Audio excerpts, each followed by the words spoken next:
Hello and welcome to the TGS Podcast. I am, as always, joined by Tim. Mate, how you doing? Very good, John, you? Yeah, pretty good. Season's over, which is sad. I know. It's really sad. We were talking earlier on that it gets to about 11 o'clock and you just want a sausage and a glass of Prosecco now, don't you, even though you're working in the office? Yeah, my bodily calorie intake is about 6,000 a day, just to be happy. Yeah, it's sad. But there we go. We got the exciting bit of February and March to get through, haven't we? I presume you're out in Spain several times.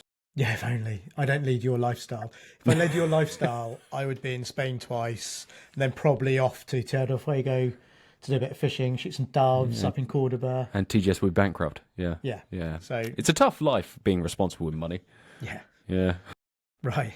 We actually have a guest today and something very serious to talk about. Tim, would you like to introduce them? Yeah, so today we've got Livia, who is the Firearms Licensing Liaison Officer for the National Gamekeepers Organisation. Not only that, Livia is a magistrate.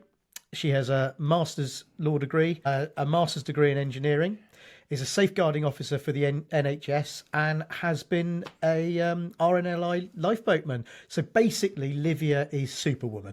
Hello, Livia. Hello, Tim. Hello, Jonny. So, Livia, you are now working with the NGO's Firearms Department. I am, yeah, for my sins. I suppose the biggest question on everyone's lips at the moment is firearms license fee increase. What is going on? What does the future hold in that sector? And on that massive wide question, I leave it up to you. Gosh, that is a really wide question. So if you look at Facebook, everybody's up in arms at the moment that it's jumped such a huge increase. The grant of a firearm certificate is now £198. Grant of a shotgun's £194. It's an increase of about 125, 127%. And people are wondering why. And why have the police done this? There hasn't been an increase in 10 years. And in that 10 years, there's been an awful lot going on behind the scenes. We've had the really terrible mass shootings, which have led to this. We've had the Durham. We've had Derek Bird in Cumbria, Michael Atherton, and of course, down in the West Country. And that's what's led to the police and the Home Office and the government having to look at all this legislation, which has been really piecemeal for the last 40 years. There's been bits and pieces here, then everywhere, and no consistency. It's worth mentioning that fee increase 10 years ago was like £2 or something, wasn't it? It was a minor increase. So what they're looking to do now is the full cost recovery. The police forces are very much like the local councils, where they're given a set amount of money, and out of that amount of money, they have to run all the different departments. Firearms is quite a contentious subject for many police forces. They're given set amount of money and they've got to look after the roads, they've got to look after knife crime and various other aspects.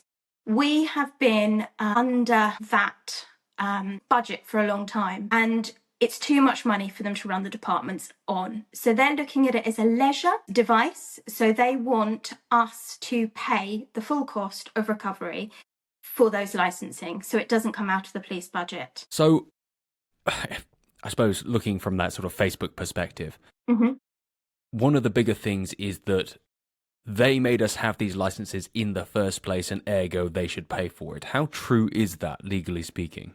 It's like anything. We go for a license, it's like you go for a road license. Technically, the government should keep all the roads completely safe. But to do that, they need the funds to do it. They haven't got limited pockets to do so. With the full cost recovery for this, it is more the cost that's been worked out over the UK of how much it is just for the grants and the renewals. So the police themselves are still having to do the actual policing work behind it. So what they're having to do is they've got people in the office doing the grants and renewals, but there's actual policing work that needs to be done alongside that.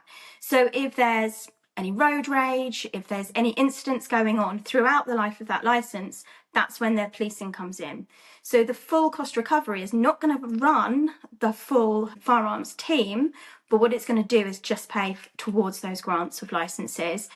Which, should it fall under the police or should it be privatised? We still need to be licensed. Liv, I've got a question. So I was talking to a firearms licensing department last week, and they were saying it's not enough. It's not enough money. It doesn't pay for it. So I pointed out to them that before the 10th of February, the lights were still on in the firearms licensing department. The heating was still on. They were still getting paid at the end of every month, and they still managed to do a service a bit poorly, but they still provided the service. So this is an uplift. This is a bonus, no matter what it is. So personally, I don't think they should be complaining. I think they should be working out how to streamline and make these incredibly high fees for what we used to work for them, and then see how they can work within those budgets, which are going to be greatly increased. Oh, it's a great point for what we're used to. You fish, right? Yes. How much is your fishing license over a 5-year period? Quite a lot more than the firearms certificate. And what do you have to do to get that fishing license? I go to the post office or online, and I spend a lot of money for the Environment Agency to not do anything.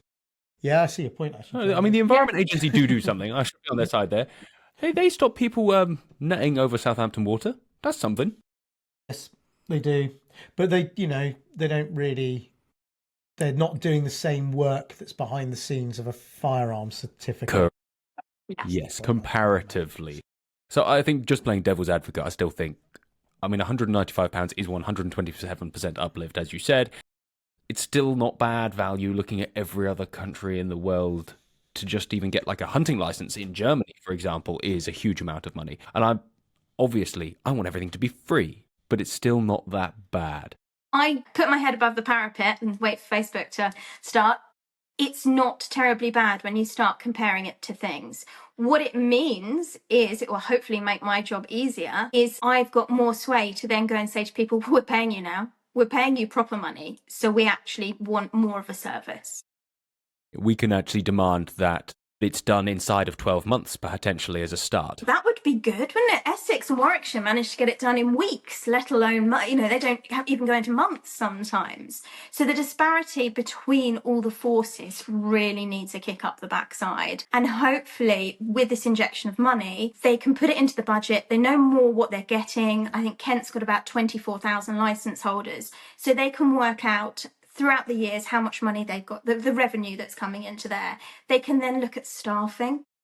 But this is the thing, I've been reassured. I was at the Felwig meeting, which is the National Police Firearms meeting. The Chief Constable, who's oversees the firearms licensing, has promised, how faithfully, but she's promised that the money will be coming into that firearms arena and being ring-fenced. So then people can budget and work out what staff they need. And once they work out the staff they need, then you're getting better training.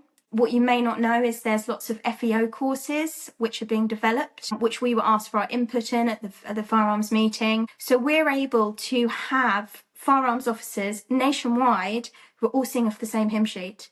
Because I get a lot of calls that Jack down the road's doing this, Ted up north is doing this, and nobody knows where they are. So once they're trained, they know how to fill out forms, they know how to speak to people, they know how to check security, then things will speed up. At the moment, a lot of the departments have got people in there that are off sick, that are desk bound, and they're bouncing around jobs. So they're hoping to get staff in there that are more permanent and more knowledgeable and have done the courses. Would it ergo make sense to have this done on a national scale and actually have like a national centre and a national body to oversee and be a centre for this? Or is it better to keep it regional and hope that they all fall in line?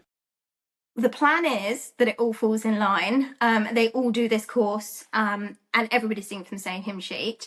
Are you edging towards privatisation, which may be a better way of doing it? So the fees go off like we do with the MedCert certificates for the GPs. You have a company that just deals with all the forms, all the paperwork, takes the medical certificate, checks it and says, yes, that's fine. Puts it like a passport checking when you go on holiday and you fill your passport papers out. They give it to the police and say, here you go, this person has passed all these checks, here's all their details. Now you've got to do the actual policing part. Because that's the issue. The police can look back on all of the details. NHS only hold your medical records for 10 years. They don't need to hold it any longer than that. The police can then check back and do the policing that they've got to do. And they're getting so much tighter on that with the suitability that's come in, especially after Mike Atherton, who, if people aren't aware of him, he killed his partner, his sister, his daughter, turned the gun on himself. And it was Durham Police it's a systematic failure for Durham Police. He shouldn't have been given the licence. There was a long history of domestic violence. They are the only people that hold those records. I've got a lot of people coming to me on renewal now and saying, I had a girlfriend 20 years ago. She went and said something about me to the police because you've got all this coercion as quite a new thing within the police, control and coercion, sort of a lot of domestic violence or domestic abuse now, not domestic violence, is quite mental rather than physical. So any report of that, then people aren't seen as an upstanding person that should have a shotgun. But that hasn't come up in the last couple of renewals for that person, but it's come up now because the police can check back that far. They can tell you whether you've had a parking ticket or a driving fine. And that is very negative because they are so risk averse that they don't want to put their name to something, hand it to you, and then something awful happen, and it's their fault. It's Liv, organisationally, we're going off topic a bit. Yeah, sorry. Podcast. No, that's why we do it. We'll start talking about elephants later on and stuff like that. I imagine they always go somewhere. Cellus. You're going to talk about Cellus, aren't you? They go down a weird route eventually. But organisationally, you get, and I know because we work together, and sometimes calls are filtered through me to you and Alan. There's a lot of people who are renewing who have only just remembered they've got to declare an offence, and they may not have done for the previous 2 renewals because there's more things, there's more checks and more measures. And I know Liv and Alan get a lot of problems and a lot of calls where you're there to help people through the process, aren't you, and advise them. I know the last step is you'll talk to the police, but the first step is to get the member through the process, isn't it? And that's what you do a lot. It's quite often you talk us through it, but quite often it's you just explaining to them what they need to put on the forms, isn't it? Yeah, it's how honest you need to be. If you don't remember when you were 15 that you were scrumping in an orchard or you broke someone's window and there was a caution, then you may not know the date. Just put, as a teenager, this happened. Because your honesty is what they like. I had a chap up in Thames Valley and he had an exciting youth, probably the best way of putting it. He didn't put anything down. And they came back and said, well, actually, reapply to us in 5 years' time because we want to see more of you, or less of you, actually, as it turns out, less of you, but you have to put these down. And if you don't know the dates and times, just put you don't know it. Honesty is the way forward for all of this. And can they do that? Can they say, we don't hear from you for 5 years? Yeah, because they're not going to grant the licence then. It's an indication of, actually, we don't like what's in your record. We don't like what's there. But if you come back in a year or so, we'll have another look at it. So firearms departments do accept that people change for the better. I mean, evidently the whole system is gauging whether you've changed for the worst over the course of your license ownership, but they are happy that you could change. And I've seen it many times where people have had checker pass and then got a license, but often that's not the case depending on the county. And so we're hoping that in like this standardization of FEO training, that will become a thing. Yeah, I mean, it's the better forces I find that are doing that. It's the forces that you can get through to, that you can speak to.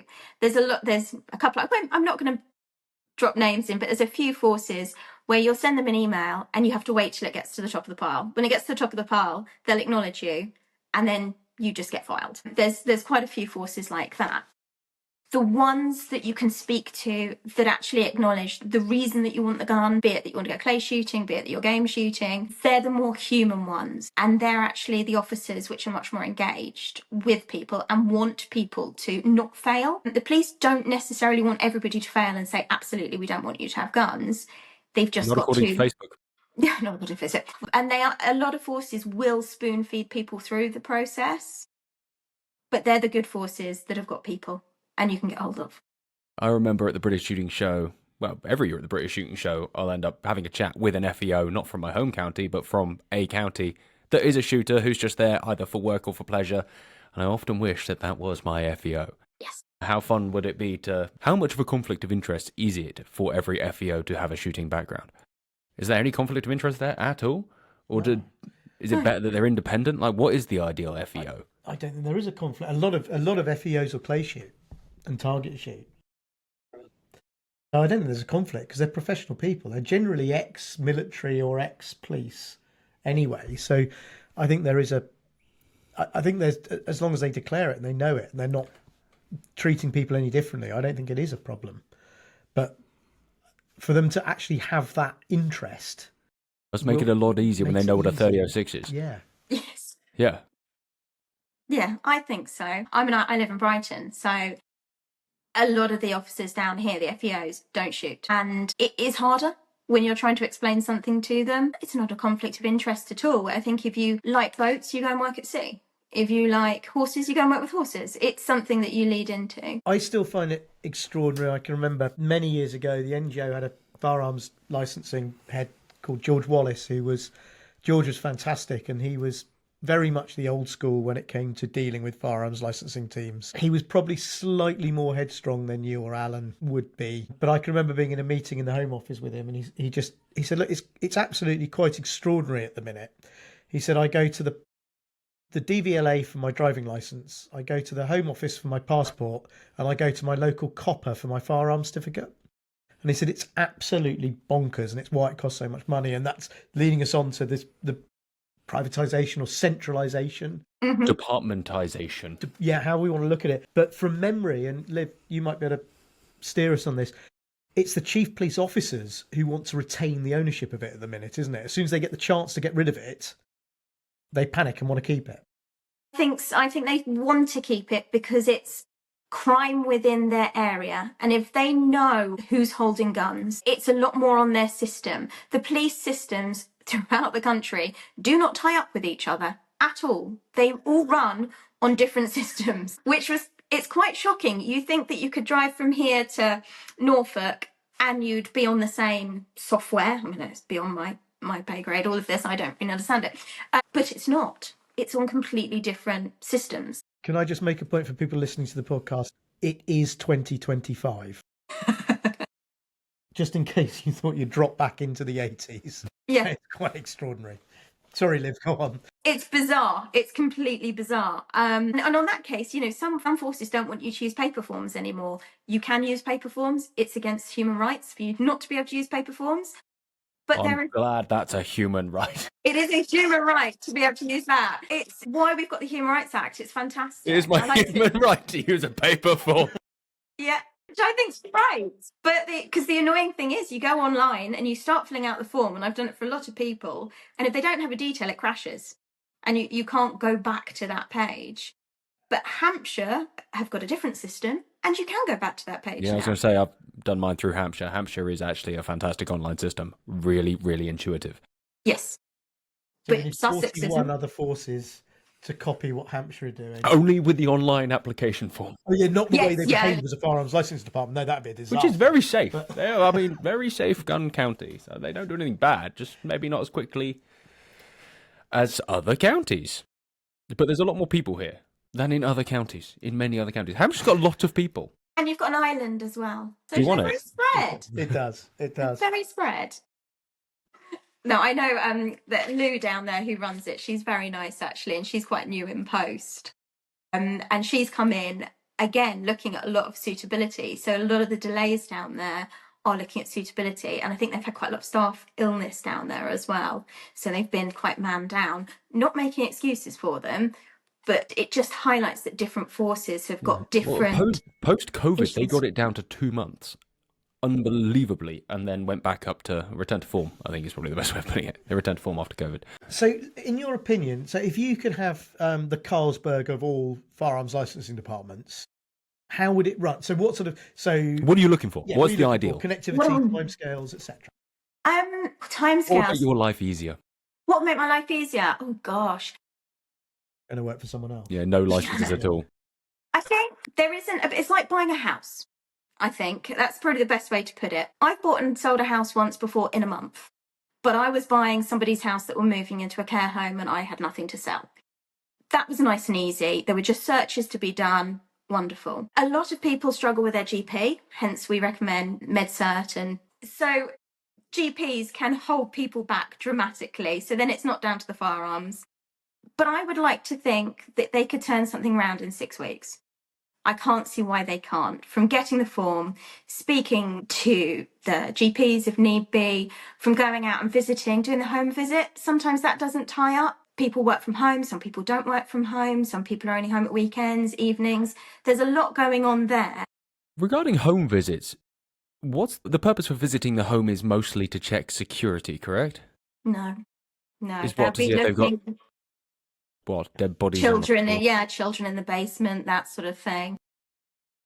Yeah, because you wouldn't just chuck that in your neighbour's basement for the time being. They are. What kind of street do you live on? I live in It's Southampton. Hampshire. Right? It was a real cultural shock moving to a city, I can assure you. So, for example, we'll suggest a gentleman has applied for his licence. They will go and talk to the wife, or if it's a lady, they'll go and talk to the partner. The FEOs are not even encouraged, they're told to do that. So they want to speak to spouses. They want to leave their card in case there's something that they can't talk about at the time, because they need a holistic picture of that person. And that's why they'll come and visit your home. I'd say probably yes. Interesting. I would say probably yes. If there's something that piques their interest, then yes. They look at the picture of that person. They'll come around and they'll have a look at everything. But it's one of those Morty Vicker sort of moments where you can just put the best biscuits on and they'll be fine. But no, they will come and have a look at everything, as well as your security.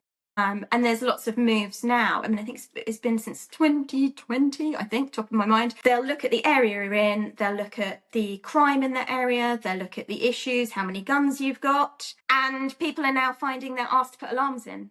Well, I didn't have an alarm last time you did the grant. Yeah, but we now want you to have an alarm. Yeah, and you've bought another 5 guns or whatever. Yeah, even with the same amount of guns. They look at the area that you live in, the crime in that area. So I've just moved and I've actually split my guns into different... They've got a lot more cabinets going on now because the amount of weapons I've got in here, we're good for the zombie apocalypse. They're going to like the fact that they're separated and dotted around the house. But that way, if someone breaks in, they're not getting all of my guns in one cabinet in one go. So it's things like that they're looking at as well. And that's catching a lot of people out. How high is gun crime with relating to licensed guns? Like, how many guns are being stolen? It's pretty low. It's pretty low. Statistics, I think John did some work on it recently from NGO. It's really low. I can't think of the figure off the top of my head, but it's the guns that they want to get off the street, and they're having amnesty at the moment on TVRs. So they are working on getting illegally held guns off the street. What always panics me is sometimes we get people phoning in and saying, oh, we found a gun in someone's house, and it's illegally held. Grandpa had it in the loft for years. How do I get that to the police station? We get a lot of calls about that. And it's a case of, well, please promise me that you'll take it, because you're illegally holding a gun, and they will come for you on that, and that will go into their statistics. And we don't want that to happen, because at some point it was a gun that was held for sport, but the police are worried that will fall into the wrong hands. Just as an example, I've just Googled it as you were speaking. I'm trying to look on my emails. This is just the Met Police, but within the last 3 years, 4 offences have been recorded as having been committed by lawful holders of firearms and their legally held guns. 3 of these were committed under the Firearms Act and 1 offence under the Criminal Damage Act. So the 3 offences under the Firearms Act could well be they weren't secured properly. And, well, someone's clearly shot a window out or a street light or something. So in 3 years, that's in the Metropolitan Police area. Google the same for illegal guns. Google the same for illegal. Yeah. Same for illegal guns in the Met. That's going to be quite frightening. I appreciate gun safety, having run gun stores and had incredible safety restrictions. Is it, if the crime is currently low, then the system currently works? Why are they going harder? Tim just went, wow. So I'm wondering what wow is. Sorry. So in the year ending September 2023, there were 6,233 firearm offences in England and Wales, a 3% increase with illegally held firearms. So that's considerably more. What's that? Percent? I think we do have to say one was the Met Police area only, and one is a national statistic. But I can't believe that the mean streets of Needham Market we're going to have as many as the Met. But yeah, so we're not saying you shouldn't look after your guns, but what we're saying is, generally speaking, those people who've bothered to go through the application process, generally speaking, are law-abiding, security-conscious citizens, I guess. Yeah, it does feel weird that that they're increasing security, right, when it clearly works already, or does it not? Like, what is the purpose of putting an alarm in for somebody who didn't once have one? Well, I think they've just taken 6,000 odd guns off the street in the last year, so they're going to need some more on the street. That's a fair point. Yeah. Realistically, I see what you're saying. So there's an incentive. The police have been successful in clearing. So there's an incentive for the criminals to break into your house to obtain some more illegally held guns. And that statistic could be misleading as well, because once it's left Livia's possession into somebody else's possession, it then becomes illegally held. If someone else has got it, it becomes illegal. Yeah. That's a good point. Yeah. And also, you think now we have people walking into people's houses and stealing Rolexes and jewellery. There's a huge increase in that. So if someone's going to walk into your house, there's a lot more sophisticated crime going on with house intrusions. If they see a shotgun cabinet, they're going to take it. So I've got a great prevention for that. Oh, so actually, let's take my case study. I've got an old sofa on my front lawn that I have not yet taken to the tip. Case point 1. Now, that's my first level of prevention, is that they see the sofa on the front lawn and go, he clearly has got nothing. And then if they were to break in, they'd find that I've got nothing. It's like it's a double, it's an amazing defense. Have you still got that old car parked? And what was that thing you bought last year? That Oh, no. I've got nothing. Sofa, old car, kid in the nappy. No, they'll come in. I won't tidy the house. I'll just let the children make it look like it's already been robbed, and we're going to go, we're too late. We feel sorry for him. We'll leave him a Rolex and walk out. So total cost recovery, I'm going to try and get us back on track. Normally it's me causing the problems. It's you today. But I'm going to try and get us back on track. So total cost recovery has happened, or not quite. We're not quite at the date, are we? Yeah, it was 5th of February it happened. Yes, 5th of February. Just after. Did you not watch the NGO film on it? I think I did the NGO film on it. Anyway, which is dementia. So head over to the NGO YouTube channel and you can see me talking about all the facts I clearly memorised for the whole thing. So total cost recovery nationally is going to happen. The fees are set. Mm-hmm. Sorry to interrupt. Yes. Total cost recovery at £190 something isn't what they call total cost recovery. I've explained that already. Yeah, so that's the difference you explained earlier. Yeah. Is that the admin cost is £194, but the total cost of a license, including the policing, is $600 odd, whatever it was. Yeah. Okay. Yeah. So we got off lightly. Well, it could be more. We shouldn't be paying for policing because we're already paying for that in the stipend. I don't disagree. But it's great. You said that in the video. Great video. So I remember. Did you say I pay my taxes, so I expect policing? And yes, and stamp. You got to metaphorically bang the table. Liv, can you just give us a bit of background? So as the shooting organisations, because it's the old, Jonny and I talk about this a lot on the podcast, and I get really annoyed about the Judean People's Front. People's Front of Judea? Yeah, because we've never done anything to help shooters, because that's not fundamentally what we're here to do, clearly, according to social media.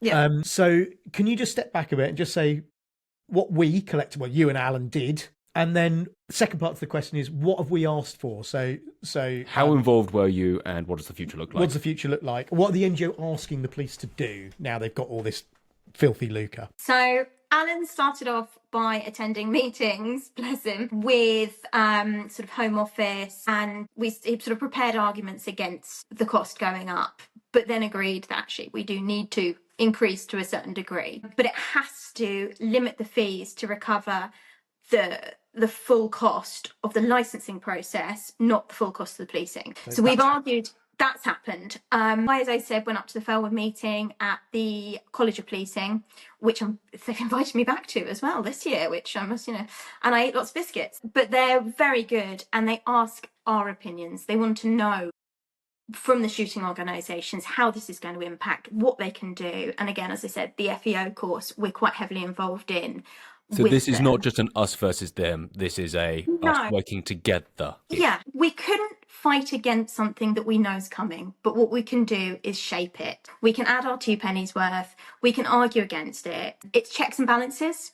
That's what I sort of say our role is with them, is checks and balances, because they're blindly going along thinking, oh, we've got to find all this money. How are we going to find it? Okay, find it this way.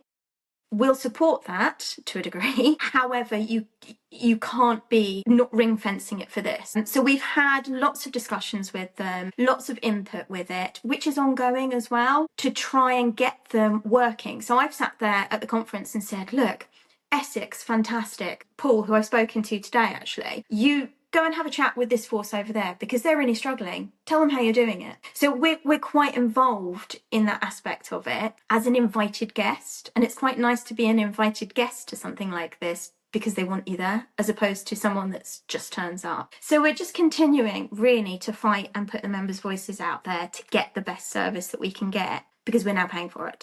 How do we get the worst performing forces to the same level as the best performing forces? I know it's not necessarily your job, but by the sound of it, offer them more biscuits. That seems to be the trading currency. They work on biscuits, they really do. I think there needs to be a lot more transparency, and then we are attending a lot more meetings now. So each force is meant to, because I'm still arguing with Sussex at the moment that they haven't had one, have a firearms licensing meeting. And Alan and I will spread ourselves out around the country, going to various meetings. So hence I've been down to Hampshire, met Lou, had a chat with her, and they're very open in these meetings, as is Kent. They'll say, this is the picture where we are.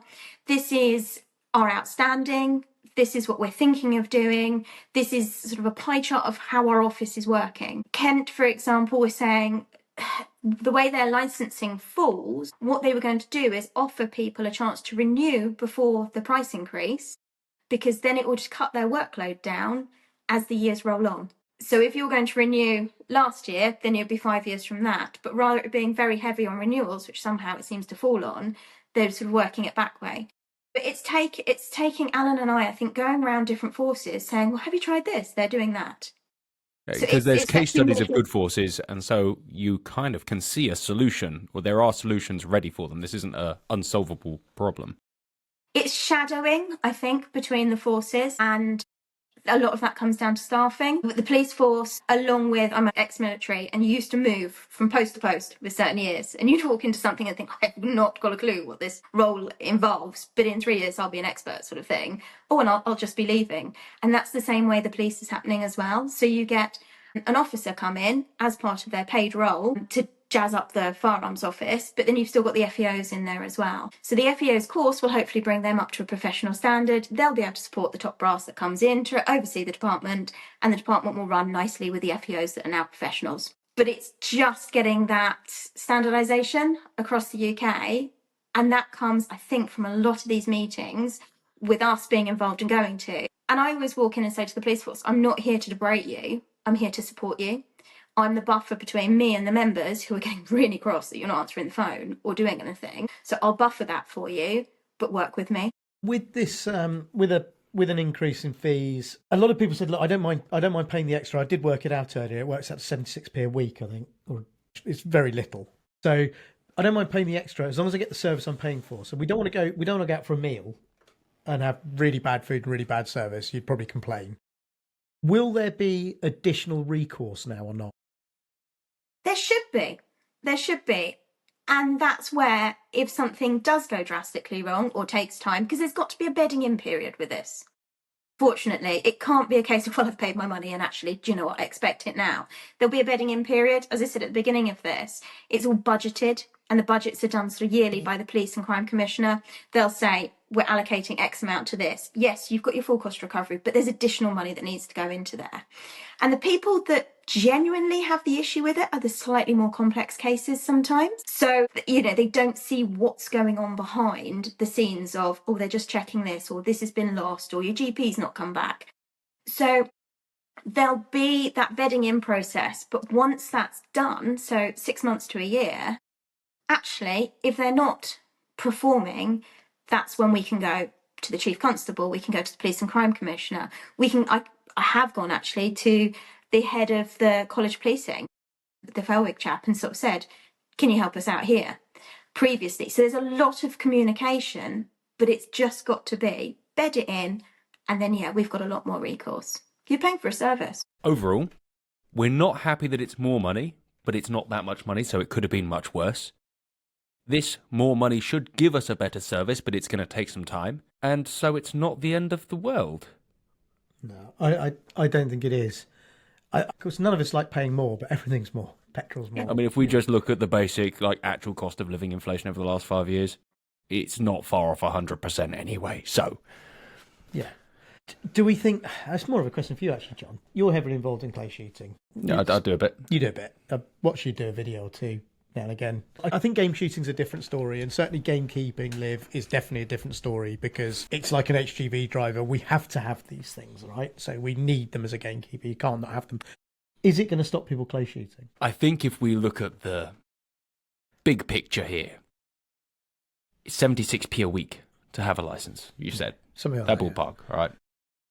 To go and shoot 100 clays is £40 for the clays, £30 for the ammo, £70 to go and shoot 100 clays. I mean, a bit less on certain grounds, a bit more other grounds, but let's say on the round it's 70 quid. 100 quid if you get yourself a beer and a burger afterwards and chuck some diesel in your car.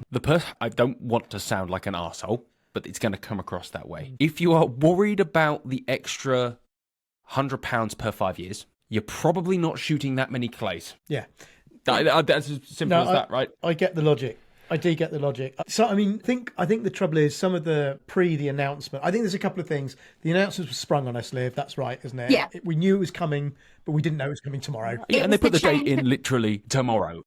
It was the change of government. It was manifesto, and you never know what they're going to promise and deliver, do you, on those? And it was just one they ran. Usually opposite things. Exactly. So there were some issues there. So there wasn't the time to get the messaging out. So when people heard it was going to happen, social media explodes like it does, not just in our sector, it's any sector.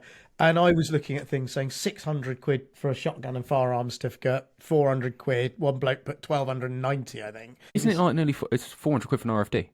Yeah, it's 400 quid for an RFD, but you've only got to sell 100 guns to make the profit. Yeah, that was a big increase. Yeah, that's a big 466. 466 up from 200. Yeah. Yeah. I mean, the RFD. But it is a huge amount of work for them. So I won't, because mine's are different, mine's for journalism and stuff, that I won't be able to keep that. That just simply doesn't stack up to me with my RFD. That figure's too high. I can see that, but I just can't understand where people got the figures from unless they're looking at the RFD figure. No, the manifesto. The original manifesto said the full cost recovery was £600. It did have higher figures. We did a thing on it. Quite a relief when it came out. Yeah, it was quite a relief. We did a thing on it, which I've forgotten. Yeah. Quite a lot of what we do is obviously quite interesting. Yes. To me, maybe. Clearly not to you. Sorry, back on track.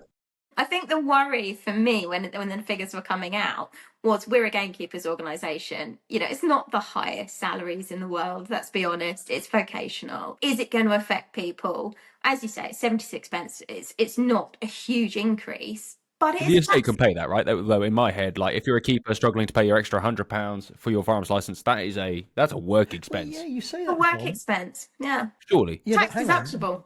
You were a Sparshot student, and you ended up working for a friend of ours, mine, who I know what he would have paid you.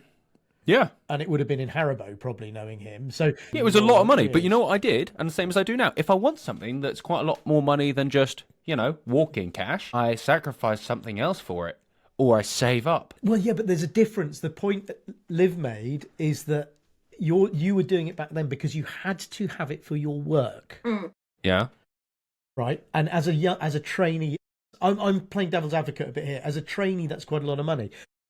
So it's like running a car and you need one of those for work. You do, but your boss pays that. I see. Yeah, okay. Your boss doesn't pay I've for your just car. fallen right into that trap. Yeah. Life is really effing That's expensive. tough. Mate. That's just the way it is. But at the very start of the podcast, Liv said something which I should have asked the question then. I just remembered it. When they did the costings, Liv, the rationale behind cost recovery for the admin part of it, so you've got to emphasise it's not the policing part, is the fact that it's a recreational activity. But it's not for everybody. Could there be dispensation for professionals? That was my next question, but I think that's probably too complicated. Yeah, but I just want to also point out that there's an awful lot of government-mandated shit that you have to pay for that is entirely to do with one's job or anything like that, and you still have to pay for it. HGV licence? Yeah, any kind of ticketing or licensing, you got to pay for it. Yeah. There's also... now I'm going to get right... This is completely... Driving licence is not free.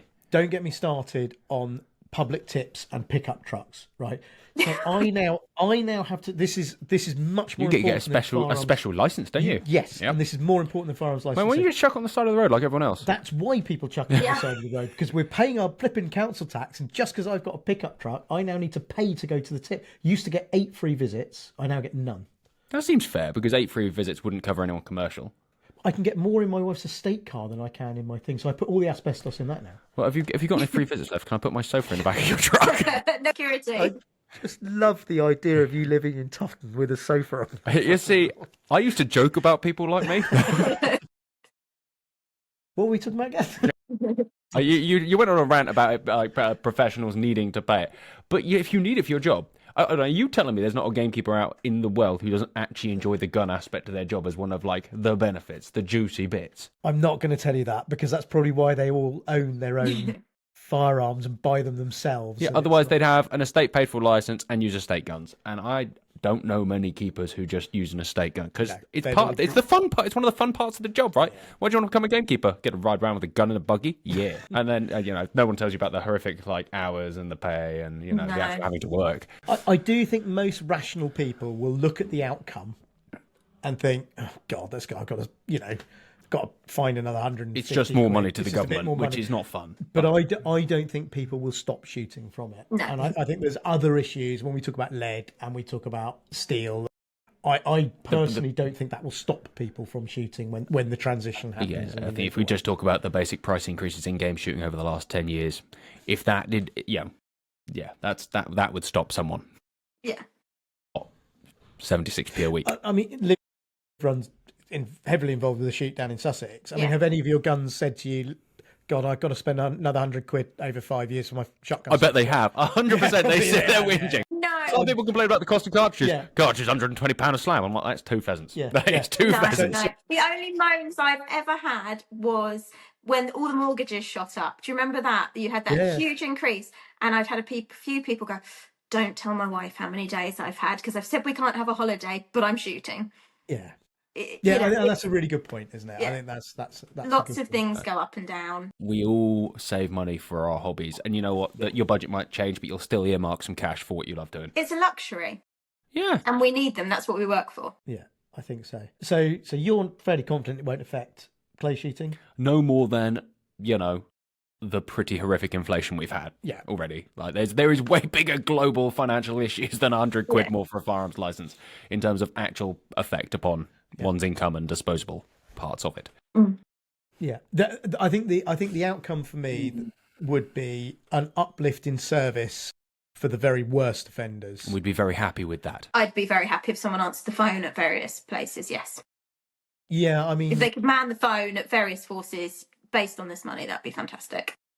Yeah, and that will make a real difference to people who are applying or just trying to get a simple question. And actually, from an organisational point of view, and I can't speak for the others, but quite a lot of the questions that Liv and Alan will answer are really simple ones about how to fill in the form, which I've already said earlier on, that probably the firearms licensing department should be answering. Do you want to make a film on that? That'd be really clever, wouldn't it? Yes, we have to write it down because I'll forget. I think maybe Liv should do it because she's way more intelligent than us. I'll do it in paper because it's my human right to write it on paper. Yeah, but I actually, Liv, that would be a good film for John to make with you. This is how you fill out the form. This is how you get your doctor's note, and then you can save yourself a lot of time. Like, I'm going to forward you a link, and if you watch that, if you have any more problems, get in touch. I like that. I like the link sending. Well, Liv, I think that was really interesting. Way more interesting than I thought it would be. Thanks, Liv, actually. Really interesting. I think it's not the result we wanted, but I think the result will be okay. We're going to need some bedding in time. You're doing really good work for the NGO, you and Alan. I know you're really busy with it. Johnny's learnt a lot. I've forgotten a lot. And hopefully we can get you back on the podcast to talk about other firearms licensing things soon. I think it's also worth mentioning that if you'd like to use some of Liv's time, join the NGO. Give her a call if you've got any firearms-related issues. It's a pretty good service. Definitely. There you go. And Johnny will put a link in the description.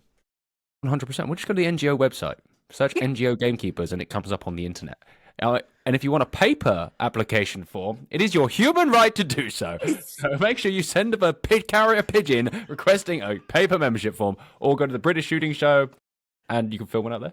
Yeah, you can fill one out at the British Shooting Show. Join, and Liv will be at the British Shooting Show on the NGO stand on Saturday and Sunday, so you can come and see her in real life and ask her your inane questions that somebody as patient as Liv would answer, and if it was me, would just laugh, aggravate me. Not really.